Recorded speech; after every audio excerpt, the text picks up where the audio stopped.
तो आज हम फाइनली चालू करने वाले हैं द क्लाइंबर, या फिर इसे कह सकते हो कोकु नो हितो। It is one of the greatest मांगा ऑफ ऑल टाइम और इसे मास्टरपीस का भी दर्जा मिला है। ये एक बंदे की कहानी है जिसे क्लाइंबिंग करना बहुत पसंद है एंड हमें दिखाया जाएगा कि कैसे क्लाइंबिंग हमारे पर्सपेक्टिव को धीमे धीमे चेंज कर देता है। जिस तरह से इस मांगा को लिखा गया तो मैं हैरान हो जाऊंगा कि ये देखकर कि क्लाइंबिंग जैसी चीज तुम्हें इतना कुछ सिखा सकती है। इसकी वाइब थोड़ी थोड़ी वैगाबॉन्ड जैसी भी है क्योंकि इसमें भी कई सारे लाइफ लेसन्स हमें सीखने को मिलते हैं। एंड बाय गॉड भाई बहुत ही कमाल की मांगा है, बहुत ही एंगेजिंग स्टोरी है एंड हर मोमेंट पर ये तुम्हें कुछ सिखा कर जाती है। एंड हाँ, ये मांगा लंबी भी है, इसमें लगभग 170 चैप्टर्स है। सो लगभग इसके 4 से 5 पार्ट्स तो आएंगे ही। सो या आई वांट कि तुम इन सारे पार्ट्स को अच्छे से सपोर्ट करो बिकॉज आई वांट कि मैं इस मास्टरपीस को पूरा कवर करूं एंड मैं भी ट्राई करूंगा कि मैं जल्द से जल्द इसके पार्ट डालूं। एंड इस पार्ट को भी तुम बहुत ज्यादा प्यार देना, लाइक करो, कमेंट करो, शेयर करो जितना हो सके। चलो अब सीधा स्टार्ट करते हैं। यारे द क्लाइंबर। तो गाने की शुरुआत होती है, हमें दिखाया जाता है स्कूल जहां पर एक क्लास थी जिसमें एक नए लड़के का एडमिशन हुआ था। उसका नाम था बुंतारो मोरी और ये थोड़ा ना इंट्रोवर्ट टाइप का बंदा है, तो ये जाकर सीधा हेड डाउन करके बैठ जाता है। एंड जो इसके पीछे बैठा हुआ है ना, इसका नाम है मियामोटो। एंड देन फिर वो इसे परेशान करने के लिए अपनी ग्रिप से इसका कंधा पकड़ लेता है जिससे वो दर्द के मारे एकदम से खड़ा हो जाता है और तुरंत ही उसका हाथ अपने कंधे से हटा देता है। मियामोटो ये देखकर हैरान हो जाता है कि साला इसने मेरी ग्रिप को इतनी आसानी से कैसे हटा लिया। अब पहला पीरियड खत्म होने के बाद जो मोरी था वो जाकर सीधा छत पर लेट जाता है। फिर वो देखता है तो साइड से ग्रिल से मियामोटो आकर एकदम से उसे डरा देता है। फिर वो देखता है तो वो वहां क्लाइंब करके ऊपर आया था। अब मोरी उसे कहता है मुझे तंग करना बंद करो। मियामोटो कहता है ठीक है कर दूंगा, बट तुम्हें एक काम करना होगा, जैसे मैं अभी यहाँ क्लाइंब करके ऊपर आया ऐसे तुम्हें भी करना होगा। तभी हम देखते हैं कि उनकी क्लास में एक टीचर था जिसका नाम था ओनीशी एंड वो बच्चों को पढ़ा रहा था। तभी वो नोटिस करता है कि सारे के सारे बच्चे अब खिड़की से बाहर देखने लगते हैं। वो जाकर देखता है तो वहां जो मोरी था वो पाइप से ऊपर क्लाइंब कर रहा था एंड सही से देखोगे तो वो सेफ्टी के लिए रस्सी का भी यूज नहीं कर रहा था।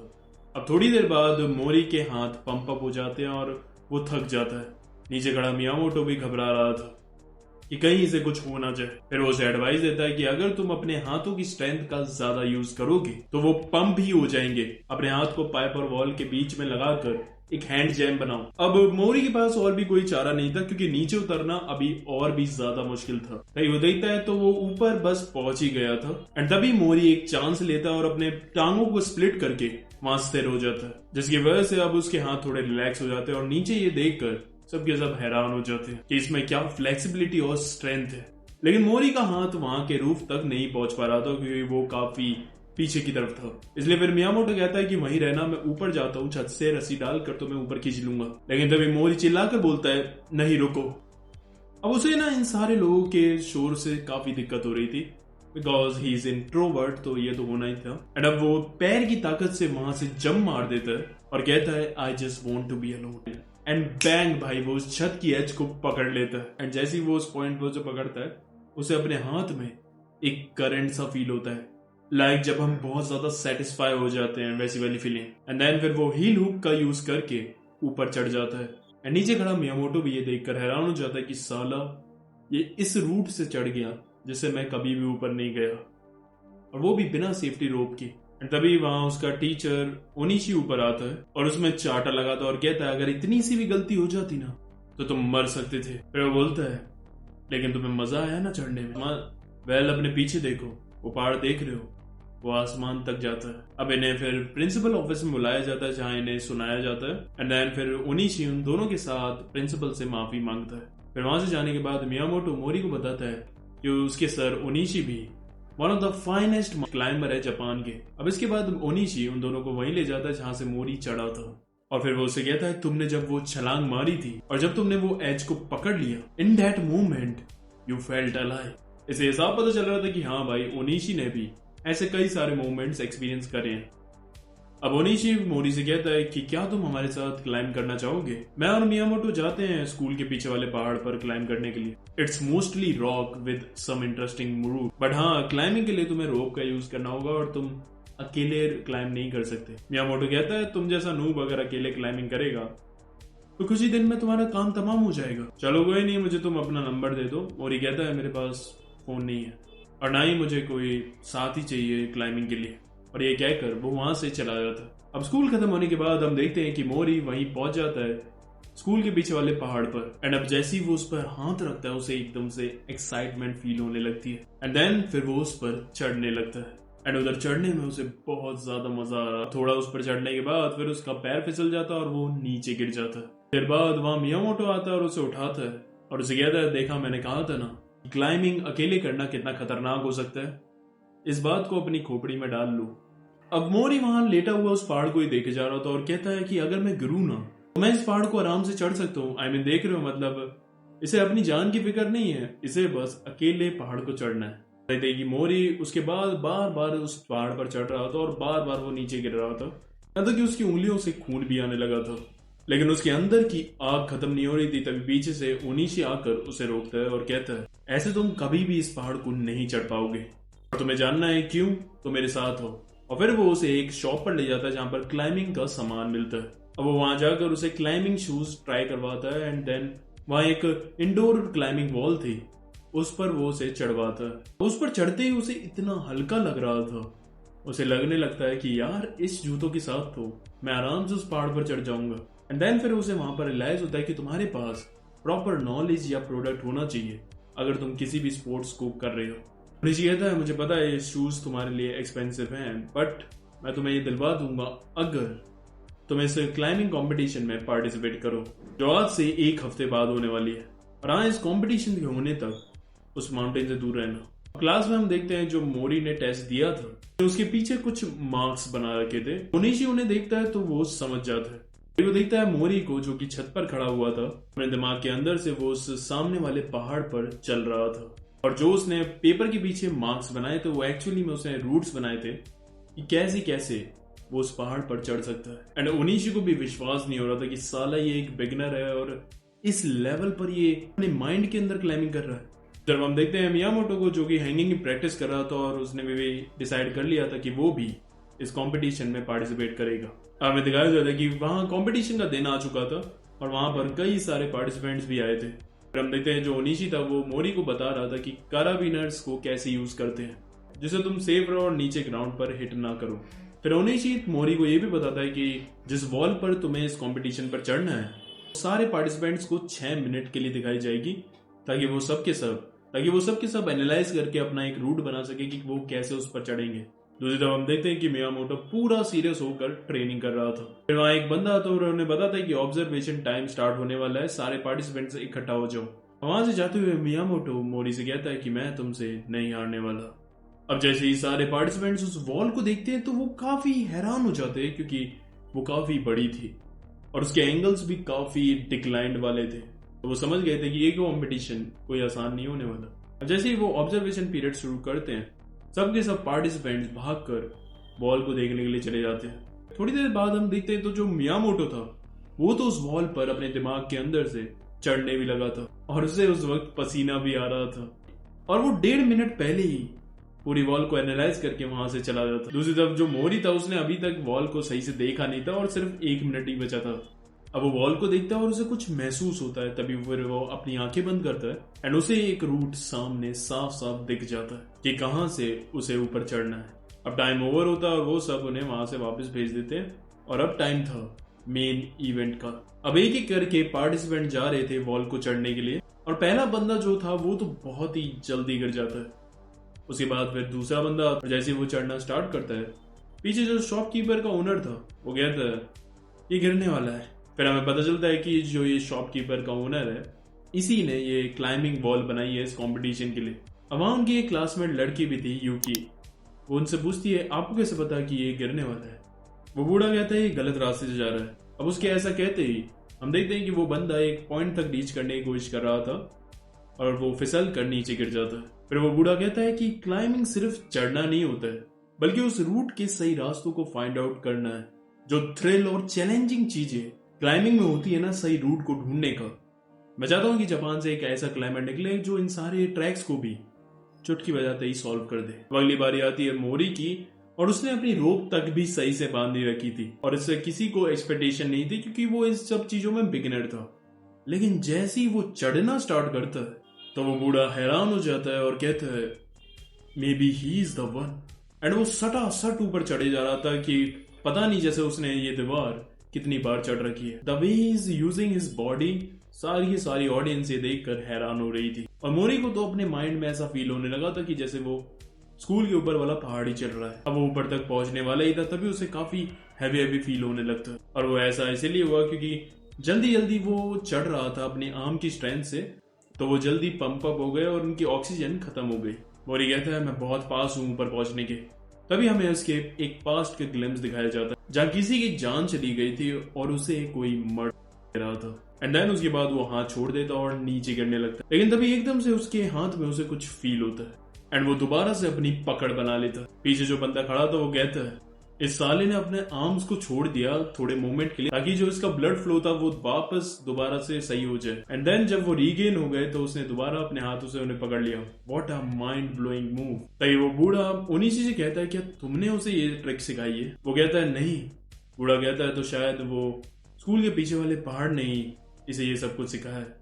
माउंटेन्स ऐसे ही होते हैं, वो तुम्हें स्ट्रिक्ट फादर की तरह नीचे भी गिराते हैं लेकिन एक माँ की तरह तुम्हें पास भी बुलाते हैं। पीछे हम देखते हैं कि बाहर से मोरी को चढ़ते हुए कोई देख रहा था। अब वो ऊपर पहुंचने ही वाला था और तभी वो देखता है अपने कैरेबिनियर्स को और उसे याद आती है उनीशी की बात जो उसने उसे बताई थी कि अपने कैरेबिनियर्स से अपनी रोप को अटैच करके चलना ताकि तुम नीचे ना गिर पाओ। लेकिन वो अपनी रस्सी फेंक देता है और कहता है अब थोड़ा सा रह गया, मैं खुद इसे अकेले चढ़ना चाहता हूँ। और वो फिर वो आखिरी जंप मारता है ऊपर पहुंचने के लिए और तभी वो देखता है वहां एक बंदा बैठा हुआ तो वो कहता है I found you Mori. And तभी हम देखते हैं कि मोरी को वहां से डिस्क्वालीफाई कर दिया गया था क्योंकि उसने अपने कैबिनार से अपनी रस्सी निकाल दी और यही रूल्स थे कि अपनी सेफ्टी तुम पहले रखो।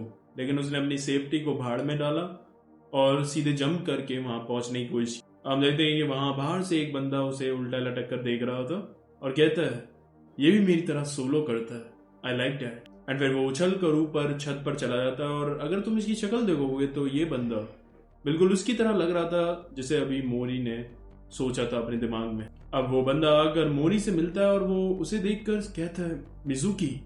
वो कहता है नहीं, मेरा नाम केतोहारा है।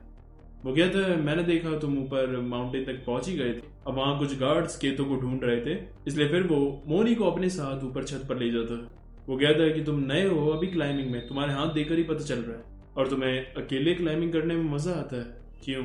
मैं समझता हूँ कि तुम्हें सेफ्टी रोप्स वगैरह से दिक्कत होती है जो तुम्हें ऊपर जाने से रोकते हैं। तभी वहां मोरी की क्लासमेट यूगी आती है और कहती है कि ओनिशी सर तुमसे बात करना चाहते हैं। तभी वो बंदा जाकर उस बिल्डिंग पर खड़ा हो जाता है जो कि 6 मंजिल की थी और वो इमेजिन कर रहा था जैसे वो किसी बर्फीले पहाड़ पर चढ़ रहा है और एकदम से उसका पैर बर्फ से फिसल गया है। एंड हम देखते हैं कि वहां वो सच में फिसल कर नीचे गिरने लगता है। तभी मोरी उसे पकड़ लेता है। वो कहता है तुमने मुझे पकड़ा क्यों? मैं एक सोलो क्लाइंबर हूं जो कि हिमालयन के पहाड़ों पर चढ़ रहा है। मैं अपनी लाइफ किसी और के भरोसे नहीं छोड़ सकता। अगर तुम्हें भी अकेले क्लाइंब करना है तो दूसरों पर डिपेंड मत रहो। अकेले करो और अकेले मरो। और फिर वो उसके हाथ छुड़ाकर नीचे गिरने लगता है। तभी वो फ्लिप मारकर नीचे की एज को पकड़कर विंडो से अंदर घुस जाता है। अब उसकी सोलो क्लाइंबिंग की बातों से वो काफी प्रभावित होता है। तभी वो बूढ़ा आता है और मोरी से कहता है कि तुमने काफी अच्छी क्लाइंबिंग करी बट अपनी रोप को डिच करना इट्स प्रैक्टिकली सुसाइड। पता मेरे दोस्त ने भी यही किया था 40 साल पहले। उसका नाम था इजिमा और हाँ इस बूढ़े का नाम था योशिदा। वो बताता है कि वो अपने दोस्त के साथ माउंट तानीगावा पर चढ़ाई कर रहा था और जिस रूट पर ये चढ़ाई कर रहे थे वो जापान का सबसे मुश्किल रूट था और आज तक उस पर कोई भी नहीं चढ़ पाया था। अब वो जब उस पहाड़ के बहुत करीब थे चढ़ने के, उन्हें लग रहा था कि they are going to become heroes. Yoshida कहता है इजिमा जब मैं ऊपर पहुंचूंगा उसके बाद मैं तुम्हें भी ऊपर खींच लूंगा। अब तभी वहां पहाड़ से कुछ ब्लिजर्ड्स आते हैं जिसकी वजह से जो योशिदा था वो नीचे गिर जाता है। ऑफ कोर्स उसकी रोप थी तो वो बच जाता है लेकिन उसके हाथ से जो उसकी आइज एक्स थी वो नीचे गिर जाती है जिसकी वजह से अब वो ऊपर नहीं चढ़ सकता था। वो उसे कहता है कि मुझे तुम नीचे कहीं सेफ पॉइंट पर टेक प्लेस कर दो। जैसे ही वो उसे टेक प्लेस करता है तो वो योशिदा उससे कहता है इजिमा तुम भी नीचे आ जाओ, जब बाकी सब आएंगे तब हम ऊपर चलेंगे लेकिन इचिमा उसकी बात नहीं मानता और वो अकेले ही ऊपर जाने लगता है। इचिमा कहता है नहीं, ये हमारे पास एक आखिरी मौका है इस पर चढ़ने का। एंड योशिदा उसे बहुत रोकने की कोशिश करता है लेकिन वो नहीं रुकता। अब कुछ घंटे तक वहां पर काफी ज्यादा मौसम भी खराब रहता है। अब उसके कुछ घंटे बाद जब योशिदा अपने सारे टीममेट्स के साथ ऊपर जाता है देखने के लिए, तो वहां इचिमा हुआ था और उसकी पूरी की पूरी बॉडी जम चुकी थी। बूढ़ा कहता है देखा, उस दिन मैं इसलिए बचा क्योंकि मेरे पास रोप थी और वो इसलिए मरा क्योंकि वो अकेला गया। Always keep your ropes, people need each other to survive. मोरी कहता है तो सो आखिरकार वो अकेला ऊपर पहुंच ही गया। सो उसका रिएक्शन क्या था ऊपर पहुंचने के बाद? फिर हम देखते हैं तो इचिमा मर तो चुका था लेकिन मरते हुए भी उसके मुंह पर एक स्माइल थी, एक सेटिस्फैक्शन थी। एंड देन उसके बाद हम देखते हैं कि मोरी वहां से जाने लगता है। योशिदा उसे काफी समझाने की कोशिश करता है लेकिन वो नहीं सुनता। उसके बाद हम देखते हैं तो नंबर 18 की बारी थी, यानी कि मियामोटो की, ऊपर वॉल को चढ़ने की। And he is doing very good. बड़े बड़े स्टेप लेकर वो काफी स्पीड में ऊपर चढ़े जा रहा था। तभी हम देखते हैं कि सब के सब अब हैरान हो जाते हैं क्योंकि अब वो वर्टिकल एंगल पर चढ़ने लग जाता है जो कि एकदम सीलिंग की तरह ही था। ओनिशी कहता है ये तो ग्रेड 5:13 है। मोरी कहता है ये ग्रेड क्या होता है? ओनिशी फिर उसे समझाता है और 2 च्युइंगम्स निकाल कर उन्हें एक साथ लगाता है और कहता है इनकी विड्थ देख रहे हो, ये 5 मिलीमीटर से भी ज्यादा कम की है और इतनी विड्थ की एजेस अब मियामोटो को मिलेगी ऊपर पकड़ने के लिए, जैसे कि क्लाइंबिंग अब और भी ज्यादा कठिन हो जाएगी। अब मियामोटो क्लाइंबिंग करते हुए अपने राइवल मोरी को भी इमेजिन कर रहा था। फिर हम देखते हैं उसका हाथ स्लिप हो जाता है लेकिन वो काफी एक्सपीरियंस्ड और स्किल्ड था, इसलिए हम देखते हैं कि उसने अपनी नी को लॉक करके अपने आप को गिरने से बचा लिया था। एंड ये करके वो थोड़ी देर के लिए अपने हाथ को रिलैक्स भी कर लेता। नीचे खड़ा ओनिशी कहता है मोरी देखा तुमने, यही स्किल्स है जो तुम्हें सीखनी है, ये सीखने के बाद तुम और ऊपर जा सकते हो। अब चढ़ते चढ़ते वो आखिरी पॉइंट तक पहुंच गया था और लास्ट पॉइंट को पकड़ने के लिए वो एक लंबी छलांग मारता और वो उस पॉइंट को पकड़ लेता और तभी हम देखते हैं साइड में जो मोरी था वो गायब हो जाता है। एंड यस, वो टॉप तक पहुंच जाता है एंड ये कंपटीशन जीत जाता है। अब ये कंपटीशन जीतने के बाद मियामोटो का नाम अखबारों में छप जाता है एंड स्कूल में भी सब उसे अप्रिशिएट कर रहे थे। दूसरी तरफ हम देखते हैं जो ओनिशी था उसके पास हेड टीचर आता है और उसे बधाइयां देता है कि मियामोटो की वजह से उनके स्कूल का नाम भी काफी रोशन हो गया और वो ये भी कहता है कि जो तुमने मेरे से बोला था क्लाइंबिंग के लिए, मैं प्रिंसिपल से उसके लिए बात करूंगा। दूसरी तरफ हम देखते हैं कि लंच टाइम में मियामोटो देखता है तो नीचे जो मोरी था वो सीढ़ियों के नीचे उस छलांग की प्रैक्टिस कर रहा था जो उसने मारी थी कंपटीशन में लास्ट में। वो बार बार जंप करके नीचे गिर रहा था तो वो फिर से जंप मारता और स्लिप कर नीचे गिर रहा था, लेकिन तभी पीछे से आकर मियामोटो उसे बचा लेता और उसे कहता है तुम पागल हो गया, यहाँ पर प्रैक्टिस कर रहे हो, अगर तुम जंप की प्रैक्टिस भी कर रहे हो तो तुम्हारे पास एक सपोर्टर होना चाहिए वरना तुम्हें एक सीरियस इंजरी हो सकती है। अब मोरी वहां से जाने लगता है तभी मियामोटो कहता है तुम्हारे फीट सही जगह नहीं थे, तुम्हें जंप करते वक्त अपने हिप्स को थोड़ा पीछे खींचना होगा ताकि तुम अपनी बॉडी को और ज्यादा एक्सटेंड कर सको। और फिर वो कहता है एक्चुअली मैं सही बोलूं तो मैं कंपटीशन में वॉल चढ़ पाया क्योंकि मुझे तुमसे हारना नहीं था, अगर तुम भी आगे तक पुश करोगे तो मैं भी पुश कर पाऊंगा। अब वो दोनों प्रैक्टिस कर रहे थे तभी पीछे से वहां ओनिशी आता और उन्हें बताता है कि मेरे पास एक बढ़िया न्यूज है, मुझे स्कूल वालों ने एक क्लाइंबिंग क्लब खोलने के लिए इजाजत दे दी है, अब हम स्कूल की जिम में बॉल लगा सकते हैं। अब हम देखते हैं कि उनका क्लब खुल जाता है और वो प्रैक्टिस करने लगते हैं। फिर हम दूसरी तरफ देखते हैं तो जिस स्कूल में मोरी पहले था उसका प्रिंसिपल बुलाता है ओनिशी से बात करने के लिए और फिर वो उसे बताता है कि मोरी के ऊपर यहाँ इस स्कूल में एक इल्जाम लगा था कि उसने एक स्टूडेंट को मार दिया और ऐसा नहीं है कि उसने मारा था, बस ऐसा हुआ था कि जिस वक्त उस स्टूडेंट ने छत से छलांग लगाई थी उस वक्त मोरी भी छत पर मौजूद था, बट उस इंसिडेंट के बारे में मोरी ने कुछ बताया नहीं कि वहां पर क्या हुआ, तो सबको यही लगा मे बी उसी ने ये किया और इसीलिए उसके बाद उसने ट्रांसफर कर लिया। लेकिन जो ओनिशी था उसे पता था कि मोरी एक किलर तो नहीं है। अब दूसरी तरफ हम देखते हैं तो मोरी ने कम से कम 100 बार उस जंप की प्रैक्टिस कर ली थी लेकिन वो पहुंच ही नहीं पा रहा था। और फिर हम देखते हैं कि तभी वहां एक बास्केटबॉल एकदम से यूकी के ऊपर आ रही थी एंड मोरी एकदम से लंबी सी छलांग मारकर उस बास्केटबॉल से उसे बचा लेता है और ये देखकर वहां खड़ा ओनिशी हैरान हो जाता है और फिर वो मोरी से कहता है मोरी एक और बार उस जंप को ट्राई करो जो तुम कर रहे थे।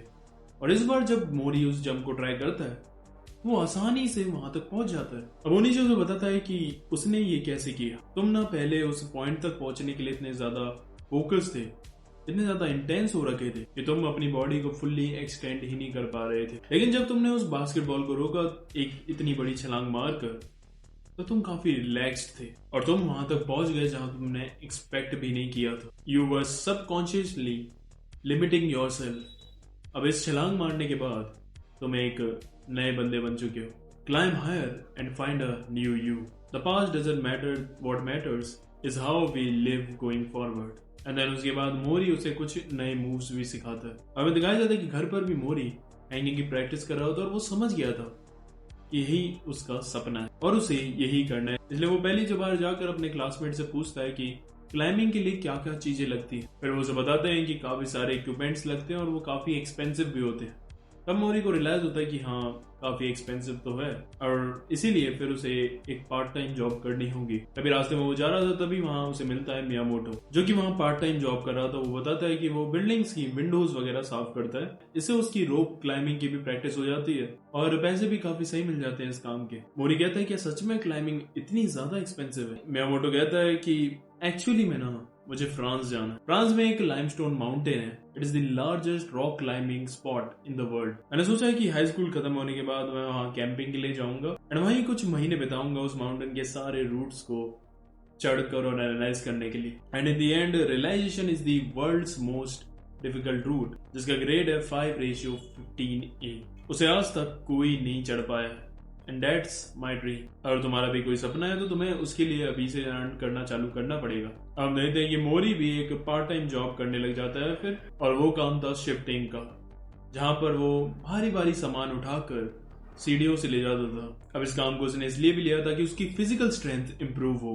हम देखते हैं जो ओनिशी था वो अपने स्टूडेंट्स को ले जाता है माउंट फुतागु क्लाइंबिंग के लिए। अब जिस तरफ के रास्ते से वो चढ़ने वाले थे वो काफी आसान था। मियामोटो कहता है ये तो काफी आसान रास्ता है। ओनिशी कहता है हाँ मुझे पता है, बट मोरी अभी बिगिनर है तो इसीलिए आज हम सिर्फ बेसिक सीखेंगे। अब उनके साथ उनकी क्लासमेट यूमी भी थी।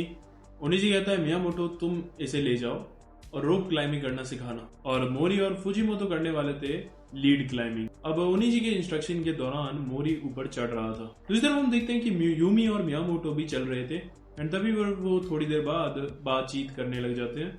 अब यूमी जो थी वो तो मियामोटो को पसंद करती थी और वो उससे कॉन्वर्जेशन करने की कोशिश कर रही थी, but he is a boy, so उसे घंटा कुछ समझ नहीं आता। ऊपर से वो और बात बिगाड़ देता है, जिससे कि फिर यूमी गुस्सा होकर वहां से चली जाती है। फिर हम देखते हैं कि आगे जाकर उसका पैर फिसलता है और वो गिर जाती है। और तभी हमें यहाँ दिखाया जाता है कि यहाँ पर मोरी का पैर फिसलता है और वो गिरता है। आई मीन ऐसे मांगा मैंने कई मोमेंट्स हैं जहां पर इन्होंने दो पैनल्स को ऐसे फॉरशैडो करके एक अलग सीन दिखाया है। कमाल भाई। अब हम देखते हैं कि यहाँ मियामोटो यूमी को ढूंढने लग जाता है लेकिन वो उसे कहीं नहीं मिलती एंड फिर वो ओनिशी को फोन मिलाता है कि यूमी उससे गुम गई है।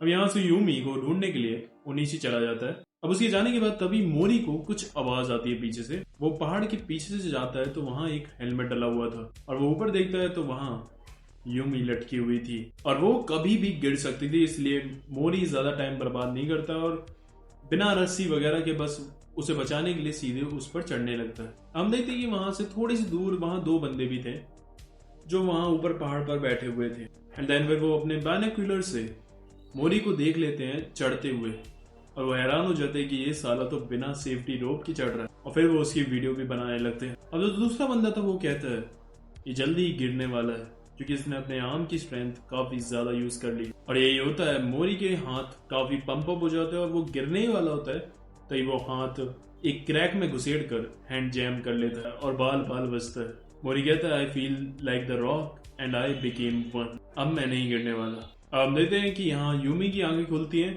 और तभी उसका बैलेंस बिगड़ता है और वो नीचे गिरने वाली होती है। तभी पीछे से मोरी आकर उसे पकड़कर बचा लेता है। तभी हम देखते हैं कि जो वो दो बंदे थे वो वहां जाते हैं उसी स्पॉट पर और वहां यूमी का हेलमेट पड़ा हुआ था और जिस पर उनके स्कूल का नाम भी लिखा हुआ था। अब उसमें से एक बंदा जिसका नाम है मुत्सुमी कुरोसावा, वो कहता है लगता है हमें हमारा नेक्स्ट बिग क्लाइंबर मिल गया। दूसरी तरफ ओनिशी और मियामोटो यूमी को ढूंढ रहे थे। तभी वो देखते हैं तो क्लिफ के नीचे से मोरी यूमी को लटका कर ला रहा था। तभी गुस्से में मियामोटो नीचे जाता है और उससे यूमी को ले लेता है। उसे कहता है तुम पागल हो क्या, तुम बिना रोक के तो चल रहे हो, ऊपर से तुमने एक बंदे को भी ले रखा है अपने साथ, तुम क्या अपने आप को मरवाना चाहते हो? तो यूमी कहती है कि नहीं, एक्चुअली मोरी की कोई गलती नहीं, वो तो मुझे बचाने के लिए आया था। देन उसके बाद वो उन्हें बचा लेते हैं एंड देन ओनिशी जाता है देखने के लिए एंड वो हैरान हो जाता है कि मोरी इतना बड़ा पहाड़ बिना सेफ्टी रोप के चढ़कर ऊपर आ गया and he is just a beginner. अब वो मियामोटो को रस्सी देते हैं जिससे वो यूमी के कैरेबिनियर्स को बांध देता है और कहता है मोरी इसके बाद तुम ऊपर जाना। मोरी कहता है मुझे ऊपर नहीं जाना, मुझे तो और क्लाइंब करना है। एंड देन जब वो ऊपर पहुंचकर नजारा देखता देन ही फेल्ट रिलीफ। तो इस हम देखते हैं कि मोरी की बिना रोप की क्लाइंबिंग करते हुए फोटो खींचकर उन दोनों बंदों ने न्यूज़पेपर में छाप दिया था because they were actually journalist. और इसके बाद स्कूल में ये बात फैल जाती है और स्कूल का काफी नाम बदनाम भी होता है। एंड इसके बाद जो प्रिंसिपल था वो उनकी क्लाइंबिंग क्लब को बंद करवा देता है। उसके बाद सब के सब काफी दुखी थे और ये कहता है मैं जिस भी चीज के पास जाता हूँ वो खत्म हो जाती है, इसलिए मैं अकेला रहना ही प्रेफर करता हूँ। एंड देन उसके बाद वो वहां से जाने लगता है। ओनिशी उसे बहुत रोकने की कोशिश करता है लेकिन वो नहीं रुकता। अब जो कुरोसावा था वो स्कूल के बाहर ही वेट कर रहा था उसका, और जैसे ही मोरी वहां आता वो उसे बात करता है और उसे बताता है कि उसने ही वो आर्टिकल छापा था और उसे माफी मांगता है कि मुझे नहीं पता था कि ये ऐसा कुछ हो जाए। फिर वो ले जाता है उसे कॉफी वॉफी पिलाने के लिए। एंड देन फिर वो कहता है I know you like to climb alone. और फिर वो उसे यूसुफ गता के रेंज की फोटो दिखाता है और कहता है इधर हमेशा बर्फ रहती है, ये काफी सुंदर रेंज है क्लाइंबिंग के लिए, क्या तुम इधर क्लाइंबिंग करना चाहोगे? हमारी कंपनी पूरा खर्चा उठाएगी, तुम्हारी सेफ्टी, तुम्हारी क्लाइंबिंग, तुम्हारे खाने पीने का सबका। अब ये सब सुनकर और ये फोटोज देखकर मोरी काफी इंप्रेस हो गया था। कुरोसावा कहता है down here the world is filthy but up there the snow purifies all. और इसके बाद फिर मोरी वहां से चला जाता और इसके बारे में ही सोचे जा रहा था और वह ये बात जानता था कि उसे क्लाइंबिंग बहुत ज्यादा पसंद है और उसे ऊपर पीक्स के जो नजारे होते हैं उन्हें भी एक्सपीरियंस करना बहुत पसंद है। एंड इसीलिए फिर वो फैसला कर लेता। दूसरी तरफ हम देखते हैं जो मियामोटो था उसने भी क्लब बंद होने के बाद डिसाइड कर लिया था कि अब वो स्कूल छोड़ देगा और अब सीधा फ्रांस जाएगा। फिर हमें दिखाया जाता है कि कुरोसावा से मिलने आता है ओनिशी। कुरोसावा कहता है 10 साल हो गए यार हमारे उस माउंटेनियर क्लब क्लाइंबिंग को। कुरोसावा कहता है टेंशन मत लो, मैंने पहले ही तुम्हारे एक स्टूडेंट से माफी मांग ली थी, क्या नाम था उसका? मोरी। ओनिशी कहता है मेरे स्टूडेंट से दूर रहो। कुरोसावा कहता है बहुत देर कर दी तुमने तो, मोरी तो तुम्हारे हाथों से निकल चुका है। अगले दिन हम देखते हैं कि मोरी सुबह सुबह पहुंच गया था वहीं उन माउंटेन रेंज पर जहां उसे कुरोसावा ने बुलाया था। अब वहां वो देखता है तो एक कॉटेज था जहां पर एक बूढ़े अंकल थे। वो कहते हैं अरे अच्छा, कुरोसावा ने तुम्हारे बारे में बताया था कि तुम यहाँ आओगे। तभी वहां से सूरज की किरणें निकलती हैं और वहां उसकी इस खूबसूरती को देखकर मोरी की आंखें चौंधी आ जाती हैं। अब मोरी वहां कॉटेज में अपना बैग रखकर वहां थोड़ी दूर वॉक करने के लिए चला जाता है और बढ़िया वहां बर्फ में घूम घूम कर उसे बहुत मजे आ रहे थे। तभी वो वहां देखता है सामने बड़ी सी चोटी थी जिसकी बात कुरोसावा कर रहा था। अब वो सोचता है कि अभी थोड़ा सा टाइम है, क्यों ना क्लाइंबिंग कर लेता हूँ थोड़ी देर। दूसरी तरफ हम देखते हैं तो कुरोसावा अपने बंदे के साथ गाड़ी में उधर आ रहा था और यहाँ हमें पता चलता है कि कुरोसावा को मोरी की कोई चिंता नहीं है, बस वो तो मोरी का यूज करना चाह रहा है। और तभी जब वो वहां अपने कॉटेज के पास पहुंच रहे थे तभी वो नोटिस करता है कि जो वो पहाड़ था उसके चारों ओर कुछ बादल से बनने लगे थे। कुरोसावा कहता है ऐसा मौसम तो मैंने 10 साल पहले देखा था। तभी हम देखते हैं कि वहां मोरी के फेस पर भी एक बर्फ का टुकड़ा आकर गिरता है लेकिन वो इग्नोर कर देता है कि बर्फ तो पड़ ही नहीं सकती क्योंकि आसमान तो एकदम साफ हो रखा है। और फिर वो आगे बढ़ने लगता है। तभी वहां कॉटेज का जो मालिक था वो वहां सफाई कर रहा था और तभी वो नोटिस करता है कि उस पहाड़ पर एक बर्फ का बवंडर आने वाला है। अब थोड़ी देर बाद वहां पहुंचते हैं कुरोसावा और उसका बंदा। तभी वो कॉटेज का बुढ़ा आकर कहता है कि तुमने जिस लड़के को यहाँ भेजा था वो बाहर घूमने के लिए गया था लेकिन एकदम से यहाँ मौसम बहुत खराब हो गया, उसके पास अपने कुछ इक्विपमेंट्स भी नहीं, ऊपर से उसने जीन्स पहनी है, थोड़ी देर में ये बवंडर उसकी जीन्स को जमा कर रख देगी। हम देखते हैं कि ठंड के मारे अब मोरी की भी हालत खराब होने लग रही थी। अब कुरोसावा से उसका बंदा कहता है कि हम इसे यहाँ पर लेकर आए हैं, अगर इसे कुछ हो गया तो हम भी फंस सकते। तभी कुरोसावा फोन मिलाता है किसी को बुलाने के लिए। दूसरी तरफ हम देखते हैं जो मोरी था उसे पता था कि हाँ वो थक चुका है और उसे रेस्ट करने के लिए कहीं बैठना होगा, पर अगर वो ऐसे बर्फ में कहीं बैठ गया तो मारा जाए, इसलिए फिर वो सीधे चले जा रहा था। तभी हम देखते हैं जो बूढ़ा था वो उसे बाहर ढूंढ रहा था। तभी वो देखता है कि मोरी के जो फुटप्रिंट्स थे वो माउंटेन की रिज की तरफ जा रहे थे, यानी कि अब तो उसके बचने के चांसेस और ज्यादा कम हो गए। तभी हम देखते हैं कि कॉटेज में आता है ओनिशी जिसे कुरोसावा ने ही फोन करके बुलाया। वो आते ही कुरोसावा में एक घुसड़ लगा था और कहता है मैंने कहा था ना मेरे स्टूडेंट से दूर रहना। ओनिशी कहता है अब मैं जाऊंगा उसे बचाने के लिए। वो बूढ़ा कहता है उसने विंटर के कपड़े भी नहीं पहने, अगर वो कहीं पर भी रुका तो 2-3 घंटे के अंदर हाइपोथेर्मिया से मारा जाएगा। और हम इधर देखते हैं तो मोरी बेहोश होकर बर्फ में पड़ा हुआ था। अब उन्हें ये तो पता चल गया था कि वो माउंटेन के रिज की तरफ गया था, इसलिए फिर ओनिशी वहां चढ़ने के लिए तैयार होता है और अपने साथ फिर वो कुरोसावा को भी जबरदस्ती ले जाता है। क्योंकि उसी वजह से ये सब हो रहा था। अब वहाँ बर्फ में चलते हुए कुरोसावा काफी जल्दी थक जाता है और नीचे समझ जाता है कि इस साले ने सच में क्लाइंबिंग 10 साल से पूरी छोड़ ही दी है। लेकिन फिर एकदम से कुरोसावा चौड़ा हो जाता है और उसे ले जाता है एक पहाड़ की तरफ और कहता है कि ये शॉर्टकट है, यहाँ से अगर हम सीधे चढ़े तो उसे जल्दी ढूंढ सकते। तो तैयार हो पुराने टाइम की तरह रोप बडीज। दूसरी तरफ हम देखते हैं कि मोरी को एकदम से दिमाग उस स्कूल की छत वाली छलांग के बारे में याद आता है और एकदम से उसका हाथ बाहर निकल आता है और वो होश में आ जाता है और सामने उसे दिख रहा था पहाड़ और उसके दिमाग में चल रहा था कि इसे क्लाइंब करो। और फिर मोरी बचने के लिए पहाड़ की तरफ चढ़ने के लिए बढ़ने लगता है। दूसरी तरफ हम देखते हैं कि कुरोसावा और ओनिशी चढ़ रहे थे, तभी एकदम से जो ब्लिजर्ड था वो रुक जाता है, यानी कि बर्फ पड़ना। नीचे से कुरोसावा कहता है कि अब रेडिएटिव कूलिंग होने वाली है, बिन बादलों के पूरा का पूरा ग्राउंड अपनी हीट लूज कर देगा और बिना विंड के सारी की सारी ठंडी हवा नीचे दब जाएगी। ओनिशी कहता है यही तो हुआ था 10 साल पहले भी। कुरोसावा कहता है मेरी रस्सी काटना चाहोगे? मैं भी अभी भी तुम्हारे अंदर ग्रज हो मेरे लिए, तो अभी तुम उसकी भड़ास निकाल सकते हो। और अब हमें दिखाया जाता है 10 साल पहले हुआ क्या था। हम देखते हैं कि ओनिशी और उसकी टीम थी और उनका जो कैप्टन था वो था कुरोसावा और उनकी टीम से ना एक लड़की गायब हो गई थी। तभी वहां उनका कैप्टन कुरोसावा आता है और कहता है यहाँ से हमें निकलना होगा अभी के अभी। ओनिशी कहता है तुम पागल हो गए हो क्या?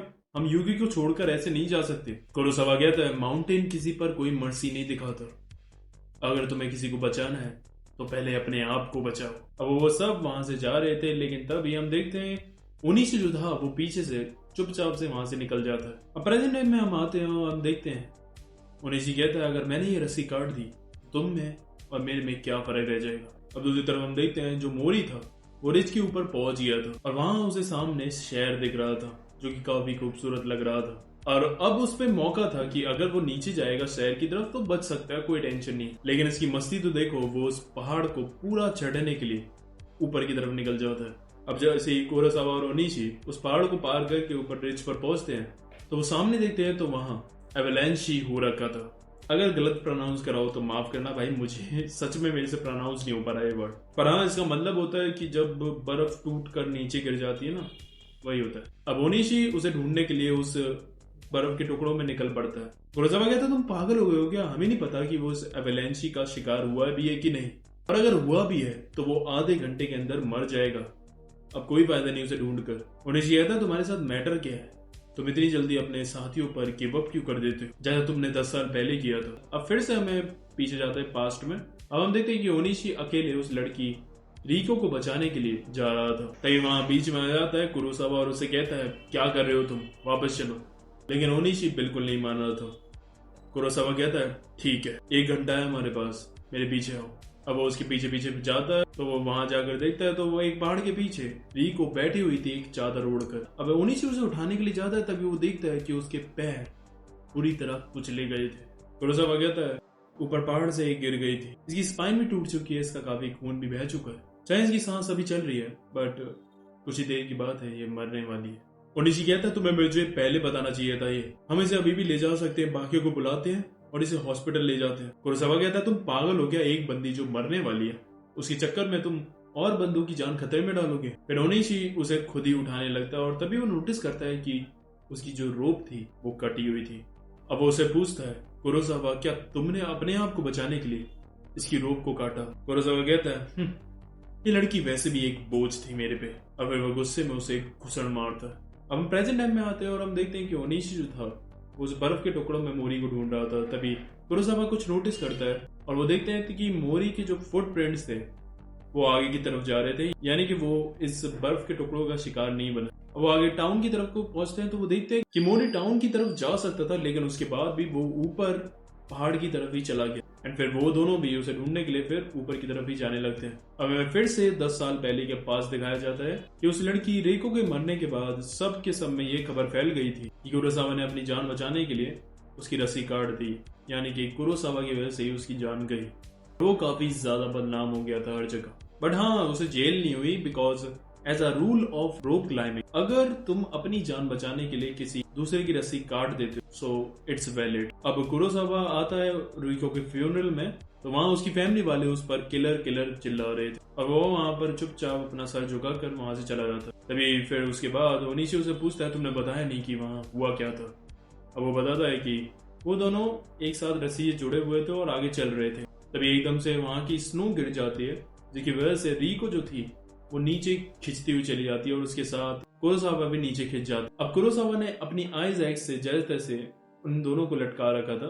कुरोसावा कहता है हम दोनों रिज पर लटके हुए थे और 10 मिनट तक मैंने उसे लटका के रखा था। अब इससे ज्यादा मेरे में दम नहीं थी और क्या करता, अपने आप को भी मरवा लेता, इसलिए फिर मैंने रोप काट दी। और उसके बाद ओनिशी ये सुनकर चिल्लाने लगता है कि अगर मैं होता ना उसका पार्टनर तो मैं कभी भी उसकी रोप नहीं काटता। तभी ये सुनकर कुरोसावा को गुस्सा आ जाता है और वो ओनिशी में एक घुसड़ लगाता और कहता है तू पागल है क्या ओनिशी, माउंटेन्स पर हम भरोसा नहीं कर सकते अपनी जान को लेकर, हमें सिर्फ अपने ऊपर भरोसा रखना पड़ेगा अपनी जान को लेकर। तभी उसे फोन आता है और फिर वो बताता है कि उसका जो जॉब ऑफर था वो भी चला गया। कुरोसावा कहता है मेरा हो गया यार इस क्लाइंबिंग से, अब मैं कुछ और ही करूंगा। अब हम प्रेजेंट टाइम में आते हैं तो वो दोनों चल रहे थे और तभी उन्हें ऊपर की तरफ दिखता है मोरी ऊपर चढ़ते हुए।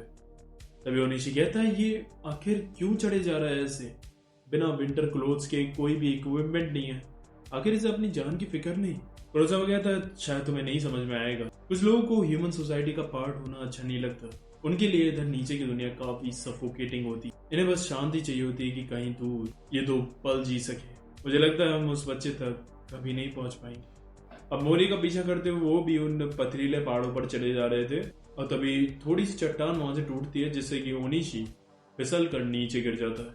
और फिर वही सिचुएशन आ जाती है कुरोसावा के लिए जो 10 साल पहले आई थी। ओनिशी कहता है मुझे लगता है मेरा रस्सी में हाथ फंस कर डिसलोकेट हो गया, अब मैं दोबारा ऊपर नहीं चढ़ पाऊंगा। अब ये सुनने के बाद कुरोसावा निकालता है चाकू और ओनिशी को लग रहा था कि अब वो गया, लेकिन कुरोसावा खुद की रस्सी को काटता है और उसकी रस्सी को अपने आगे वाले कैवेलियर से बांध देता है। फिर वो पूरी ताकत लगाकर ओनिशी को ऊपर उस कोने तक ले आता है और तभी वो देखता है तो उसकी गर्दन में उसे 2 रिंग्स दिखती हैं। ओनिशी कहता है ये रिंग तो मुझे बताओ कि वहां पर क्या हुआ था उस दिन। फिर वो बताता है कि उन्हें वहां लटके हुए काफी टाइम हो गया था और उसकी जो आइज एक्स थी वो भी छूटने वाली थी एंड उसे पता था कि वो दोनों मारे जाएंगे इस तरह से, इसलिए फिर रिको डिसाइड करती है कि वो खुद ही अपनी रोप काट लेगी एंड देन फिर वो अपनी रोप काट लेती है और गिरते हुए वो उसे आई लव यू बोलती है। फिर हमें ये भी पता चलता है कि ये दोनों बॉयफ्रेंड गर्लफ्रेंड थे काफी लंबे टाइम से।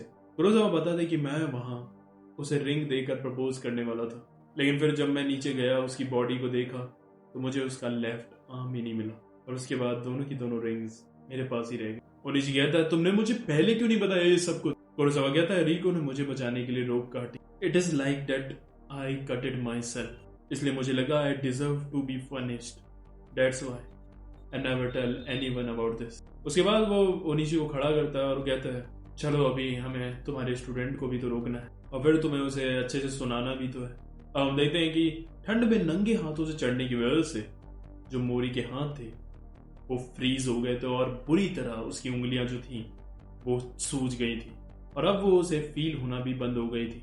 अब नीचे से ओनिशी और कुरोसावा नोटिस करते हैं कि मोरी जो था वो एकदम से चलना बंद हो गया था। अब हम देखते हैं कि मोरी हिल नहीं पा रहा था क्योंकि अब उसका पूरा शरीर नम होने लगा था। तभी उसे अपने पास्ट का कुछ ग्लिम्स याद आते हैं जहाँ उसका फ्रेंड मिजू की छत की ग्रिल पर बैठा हुआ था एंड देन फिर वो उसे कहता है कि मैंने बहुत सोचा, अब मुझसे ये और झेला नहीं जा रहा एंड देन फिर वो उसके सामने ही छत से नीचे गिर जाता है और सुसाइड कर लेता है और यहाँ मोरी भी उस पहाड़ से गिरने लगता है एंड तभी उसके अंदर एकदम से कुछ होता है और वो फिर से उस पहाड़ को पकड़ लेता है एंड देन धीमे धीमे उसे ऐसा फील हो रहा था जैसे वो पहाड़ उसे बुला रहा है अपने ऊपर और फिर वो धीमे धीमे ऊपर चढ़ने लगता है और तभी वो पहाड़ को देखता है तो उसे ऊपर तक का रूट दिख रहा था।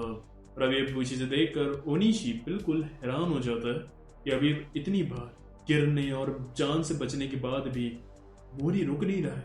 ओनिशी सोचता है कि मुझे लगता था कि क्लाइंबिंग इज अबाउट ट्रस्ट, इसलिए मैं सोचता था कि क्लाइंबिंग अकेले हो ही नहीं सकती, बट मोरी तो अकेले ही निकल पड़ा है जैसे वो माउंटेन उसको वेलकम कर रहा है। तो क्या है इतने टाइम तक मैं गलत क्लाइंबिंग कर रहा था। लेकिन हम देखते हैं कि उस पहाड़ से एकदम से एक चट्टान टूटती है और उनकी तरफ आ रही थी। अब कुरोसावा तो नीचे झुक जाता है लेकिन ओनिशी उस अपने सोच में ही खोया हुआ था और इसीलिए वो चट्टान आकर सीधा उसके मुंह पर लगती है।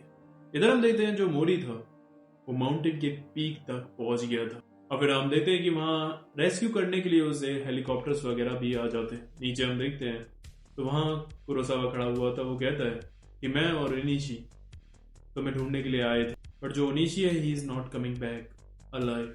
फिर हम देखते हैं कि जो ओनिशी की बॉडी थी उसे एक हेलीकॉप्टर से वहां से ले जाया जा रहा था। कुरोसावा कहता है बट तुम खुद को ब्लेम मत करना, इसमें तुम्हारी गलती नहीं है, ये सब तो माउंटेन्स पर होता ही है। फिर हम देखते हैं कि ओनिशी का फ्यूनरल होता है जहां पर सारे के सारे स्टूडेंट्स थे।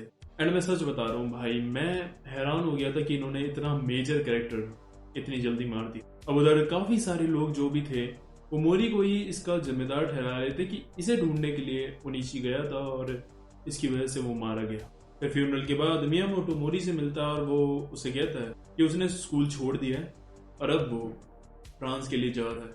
दूसरी तरफ हम देखते हैं जो कुरोसावा था वो ड्रिंकिंग और सिगरेट्स की आदत अपनी छोड़ देता है और कहता है अब मुझे भी नई जर्नी स्टार्ट करनी होगी। फिर हम देखते हैं कि हॉस्पिटल में मोरी किसी को विजिट करने के लिए जाता है और वो और कोई नहीं उसका दोस्त मिजुकी था। यानी कि वो छत से गिरने की वजह से मरा नहीं था, लेकिन वो अभी भी कोमा में। वो कहता है Mizuki I am going to become a climber, मैं अब नहीं रुक सकता इवन इससे दूसरे लोग हर्ट भी हों। तो अब हमें दिखाया जाता है कि 2 साल बीत चुके हैं और हमें दिखाया जाता है कि एक शहर में एंट्री होती है कुरोसावा की, जो कि एक्चुअली में मोरी को ढूंढते हुए आ रहा था। फिर हमें दिखाई जाती है केंचनजोंगा माउंटेन जिसका टेम्परेचर है -30 डिग्री सेल्सियस और वहां मोरी बैठा हुआ था और कहता है मैं भी मर नहीं सकता। तभी हम देखते हैं कि एक बंदा उसे बुलाने के लिए आता है और हमें पता चलता है कि असलियत में वो केंचनजोंगा पे नहीं बल्कि एक फ्रीजर में बैठा हुआ था और एक्चुअली में वो इमेजिन कर रहा था। हम देखते हैं कि वो एक जगह पर काम करता है और फिर वो अपने मैनेजर से मिलने के लिए जाता है। वो उसे कहता है कि तुम स्कूल छोड़कर हमारे साथ 2 साल से काम कर रहे हो पार्ट टाइम, बट अब मेरे पास एक सीट खाली है, क्यों ना तुम हमारे परमानेंट मेंबर बन जाओ, उसमें तुम्हें अच्छी फीस भी मिलेगी। पर मोरी का मेन फोकस पैसा वैसा कमाना नहीं था, उसका मेन फोकस था क्लाइंब, तो वो मना कर देता है। अभी भी उस पर आधा घंटा बचा हुआ था लंच टाइम के ब्रेक का, तो इसलिए वो जाता है एक वॉल के पास एंड देन उसके बाद वो उसे क्लाइंब करने लगता है। तभी कुरोसावा उसे ढूंढते हुए वहां पहुंच जाता है और उसे देखकर वो हैरान हो जाता है। वो कहता है कि साला इसने तो अपनी फिजिक एकदम ही क्लाइंबर वाली बना ली है, सारा का सारा फैट वगैरह सब लॉस कर दिया और एक्चुअल मसल बिल्ड करे। और जिस दीवार पर ये चल रहा है उसकी विड्थ तो 5 मिलीमीटर से भी ज्यादा कम है।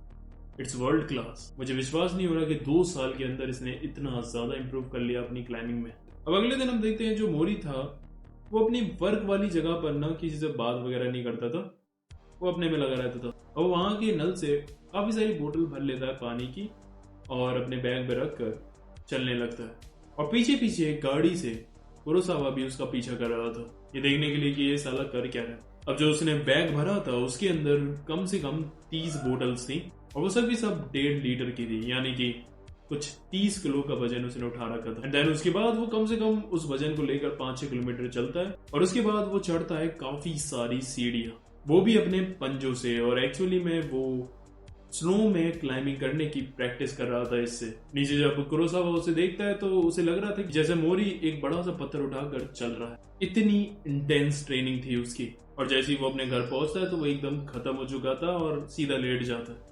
हम देखते हैं कि उसने अपने रूम की पानी और लाइट का बिल नहीं भरा था, इसलिए उसकी सप्लाई भी काट दी गई थी और सामने उसका गोल लिखा हुआ था climb the world's greatest peak. तो यस तुम देख सकते हो कि वो कितना ज्यादा डेडिकेटेड है, यहाँ तक कि जो भी पैसे आते हैं वो सीधा क्लाइंबिंग में ही लगा देता है। तभी वहां दरवाजे पर आता है कुरोसावा और उसे देखकर वो एकदम से दरवाजा बंद कर देता है, लेकिन वो दरवाजे के नीचे से एक अपना कार्ड और एक अपना इनविटेशन कार्ड उसे दे देता है। और वो इनविटेशन कार्ड था 3rd anniversary of the death of Onishi और वो वहां इनवाइट कर रहा था ओनिशी का सबसे फेवरेट जो माउंटेन था उसे क्लाइंब करने के लिए एज अ ट्रिब्यूट, और वो इसे इस संडे करने वाले थे। अब वो वहां पर जाने की बिल्कुल भी सोच नहीं रहा था क्योंकि तुम्हें पता ही है कि फ्यूनरल के वक्त क्या हुआ था, सब उस पर ही इल्जाम लगा रहे थे कि उसकी वजह से ओनिशी मारा गया। वो अपने काम पर जाता है तो वहां वो देखता है तो एक बंदा आकर उससे रिक्वेस्ट करता है कि वो उसकी संडे की शिफ्ट कर ले।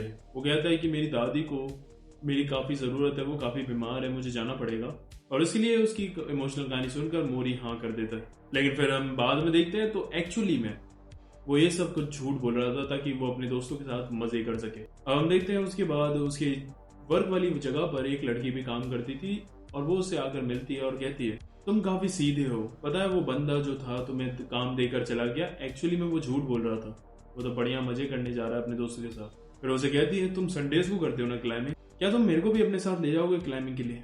एंड देन उसके बाद हम देखते हैं तो संडे को वो उसकी जगह पर काम करने के लिए आ गई थी ताकि वो क्लाइंबिंग के लिए जा सके। एंड इसी के बाद फिर वो कुरोसावा के इनविटेशन पर चला जाता है। हम देखते हैं कि उस माउंटेन का नाम था माउंट मिजुकागी। फिर कुरोसावा उसे बताता है कि जिस रूट पर अभी हम खड़े हैं उस रूट से सिर्फ ओनिशी ही चढ़ पाया अभी तक। अब देखते हैं तुम चढ़ पाते हो कि नहीं। और फिर मोरी उस रूट पर चलने लगता है। पीछे हम देखते हैं कि एक बंदा दूर से मोरी को चढ़ते हुए देख रहा था और उसका नाम है निनोमिया। और एक्चुअली में इसे कुरोसावा ने ही बुलाया था मोरी की स्किल्स देखने को। अब चढ़ते चढ़ते उस रूट के बीच में मोरी को एक फ्लावर का झुंड दिखता है जिस पर वो पैर नहीं रखना चाह रहा था। एंड इसीलिए फिर वो अपना पूरा रूट ही चेंज कर देता है। और ये देखकर निनोमिया और कुरोसावा दोनों ही हैरान हो जाते कि साला ये कर क्या रहा है। अब ये जिस रूट से जा रहा है ये और ज्यादा मुश्किल होगा इसके लिए। लेकिन इसके बाद भी वो ऊपर चढ़ जाता और ऊपर एक पत्थर रखा हुआ था जिस पर तारीख और कॉलेज का नाम लिखा हुआ था जब ओनिशी उस पर चढ़ा था। अब यहाँ से उसकी स्किल्स को देखकर निनोमिया हैरान हो जाता और कहता है मैं इससे फुल्ली इम्प्रेस्ड हूँ और मैं अपने माउंटेनिंग टीम में शामिल करना चाहूंगा। तभी अगले दिन हम देखते हैं कि उसकी वर्क वाली जगह पर ही एक मर्सिडीज में निनोमिया और कुरोसावा आ जाते हैं। एंड देन उसके बाद वो उसे अपने साथ ले जाते हैं एक 5 स्टार होटल में डिनर के लिए। एंड देन फिर निनोमिया उसे अपने आप से इंट्रोड्यूस कराता है और कहता है मेरा नाम है यूसुके निनोमिया और मैं माउंटेनियर 14 का लीडर हूँ। एंड मैं पुराना दोस्त भी था ओनिशी का। मैंने तुम्हें क्लाइंब करते हुए देखा। I love the way you climb. And इसीलिए मैंने ये मीटिंग रखवाई कुरोसावा से। क्या तुम हमारे साथ क्लाइंब करना चाहोगे? अभी हमारा अगला गोल है K2 पीक पर चढ़ना। I mean K2 is the second world's highest peak. और जिसकी मोरी सपने देख रहा था केंचनजंगा वो तो 3rd हाईएस्ट पीक है। यानी कि उसके सपनों से भी ऊंची वाली पीक पर ले जाने की उसे बात कर रहा है वो। बट मोरी उसका ऑफर रिफ्यूज कर और ये सुनकर कुरोसावा की फट जाती है कि क्या कर रहा है ये। और फिर मोरी अपने मील के खुद के पैसे देकर वहां से जाने लगता है और कहता है कि बुरा मत मानिए पर मैं ये खुद करना चाहता हूँ अकेले। अब वो वहां से चला तो जाता है लेकिन निनोमिया उसके इस एटीट्यूड से काफी ज्यादा इंप्रेस हो जाता है। अब इसके बाद कुरोसावा दोबारा उसे बुलाता है 14 माउंटेन की कंपनी क्लब में क्योंकि एक 5 स्टार बिल्डिंग के अंदर प्रेजेंट थी। वो उसे दिखाता है कितने पैसे वाला और रॉयल ग्रुप है ये और उसे इनके साथ रहकर कितना ज्यादा मजा आएगा और वो कितने ज्यादा पैसे भी छाप सकता है। फिर वो उसे K2 की फोटोज दिखाता है जिसे देखकर उसका बहुत ज्यादा मन कर जाता है उधर जाने का। लेकिन उसके बावजूद भी वो कहता है कि हाँ मुझे पता है कि इधर जाने में काफी खर्चा होगा। कुरोसावा कहता है हाँ कुछ 2.2 मिलियन येन का खर्चा है एक बंदे का अगर तुम्हें इधर क्लाइंबिंग करनी है। मोरी कहता है हाँ लेकिन उसके बाद भी मैं ये खुद ही करना चाहता हूँ अकेले। और फिर वो वहां से चला जाता है। तभी वो वहां से जब बिल्डिंग से निकल रहा था तो वहां एक ब्लॉन्ड हेयर में लड़की थी जो उसे देखती है। अब जाकर मोरी पहले अपने अकाउंट में पैसे देखता है तो ज्यादा नहीं उसके पास 210 के थे। उसे पता था कि उसे बहुत ज्यादा मेहनत सेविंग और काफी टाइम लगेगा और उसे K2 तक क्लाइंबिंग करनी है। अब वो वहां से निकल रहा होता है तभी वहां उसे वही ब्लॉन्ड हेयर वाली गर्ल आकर मिलती है और कहती है ये तुम मोरी हो ना? मैं यूमी। याद है हम दोनों स्कूल में क्लाइंबिंग क्लब में साथ में थे। मोरी उसे देखकर हैरान हो जाता है कि ये यूमी है इसे क्या हो गया। सो ये ऐसी यूमी थी जो कि बहुत ज्यादा बदल चुकी है एंड इसका प्रोफेशन तो तुम समझ ही गए होगे इसके हाव भाव और इसके कपड़े देखकर। तभी वो देखती है तो उसके फोन पर एक मैसेज आया था जहाँ उसे कोई धमकी दे रहा था और उससे पैसे मांग रहा था। फिर वहां से मोरी जाने लगता है लेकिन तभी वो कहती है क्या तुम प्लीज मेरे लिए एक टैक्सी कर सकते हो? उसके बाद मोरी उसके लिए टैक्सी भी करता है उसके टैक्सी का भाड़ा भी भरता है। उसके बाद वो कहती है मेरे पास कहीं रहने की जगह नहीं है क्या मैं आज रात तुम्हारे घर पर रह सकती हूँ? उसके बाद वो उसे अपने घर में ठहरने के लिए भी ले जाती। अब उसके रूम में जाती है तो वो हैरान हो जाती है क्योंकि उसके रूम में कुछ भी नहीं था, एक गद्दा भी नहीं था। अब वो सोच रही थी कि साला मैंने तो सोचा था इसकी इस पे पैसे होंगे अच्छे खासे क्योंकि ये इतनी महंगी बिल्डिंग से बाहर निकला था। यहाँ तक कि जो उसे पानी वो पीने के लिए देता है वो भी टेप वाटर का था, वो भी बाहर से। अब मोरी चुपचाप जाकर कोने में बैठ जाता है। फिर यूमी कहती है हाँ समझ गई मैं, सच सच बताना यहाँ पर पहले कभी कोई लड़की नहीं आई ना? अब जैसे ही वो इससे पूछती है मोरी एकदम हिलना बंद हो जाता है जैसे वो कहीं बर्फीले पहाड़ पर है और उसे किसी ने रोक। फिर वो उसके पास आती है और कहती है क्या मैं पैर फैला लूं? तुम माइंड तो नहीं करोगे? एंड देन उसके बाद फिर वो उससे चिपकने लगती है। एंड अब मोरी बिल्कुल हिल नहीं पा रहा था और इसे ऐसा लग रहा था जैसे वो कहीं बर्फीले पहाड़ में फंसा हुआ है और उसकी बॉडी नम पड़ गई। और उसके बाद वो उसके ऊपर चढ़ जाती है और उसकी पैंट खोलने लगती है। और अब मोरी चाहकर भी मूव नहीं कर पा रहा था और यही ये पार्ट खत्म होता। तो कैसी लगी ये मांगा बता देना कि इसका पार्ट 2 डालना भी है कि नहीं। एंड वीडियो अच्छी लगी है तो तुम्हें पता है क्या करना है तो कर दो। और अगर तुम्हें ये वीडियो पसंद आई है तो तुम्हें ये दोनों भी पसंद आएंगी, जाकर जल्दी देखो। आज के लिए बस करते हैं आरेगा।